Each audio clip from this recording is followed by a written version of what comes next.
The honourable member for Edmonton Ellerslie, followed by the honourable member for Lethbridge East. Thank you very much, Mr. Speaker. Mr. Speaker, time and time again, the police in Alberta announce successful drug busts and apprehension of drug dealers. While it makes positive headlines for a few days, these drug dealers are more often than not ultimately let go.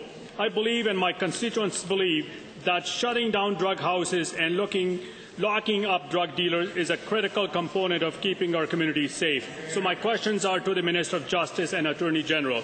What is your department doing to stop the revolving door of justice? The Honourable Minister. Well, thank you very much. It's been a very interesting couple of weeks in both Calgary and Edmonton with respect to law enforcement. The police have done a tremendous job in making our communities safe in the past 2 weeks. Unfortunately, what we do find from that, Mr. Speaker, is that as a result, we have people who are in jail looking for bail.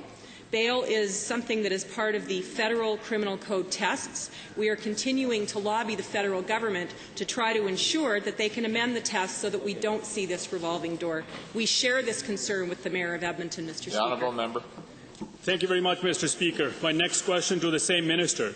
The Safe Communities Initiative has been very popular in my constituency of Edmonton Ellerslie, but there are concerns with cross-ministry budget cutbacks. SafeCom will suffer. Can the minister tell this House what the new budget and potential cut means to Safe Communities Initiative? The Honourable Minister. Well, thank you, Mr. Speaker. There's no doubt that we're going through some difficult times, but I am so pleased that this Premier and this government have maintained their financial commitment to the Safe Communities budget. And in fact, in reviewing the budget documents, Mr. Speaker, there has been no reduction to our Safe Communities commitment. The Honourable Member. Thank you very much, Mr. Speaker. My final question to the same minister. Can Albertans expect anything new on the legislative front will make Alberta communities safer? Honourable Minister. Thank you, Mr. Speaker. I am very pleased yet again to have a fairly busy legislative session with respect to legislation.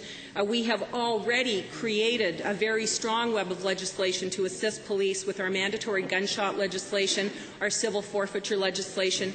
This spring we will also be introducing legislation that deals with the restriction of armoured wear, bulletproof vests, and also witness protection legislation, Mr. Speaker.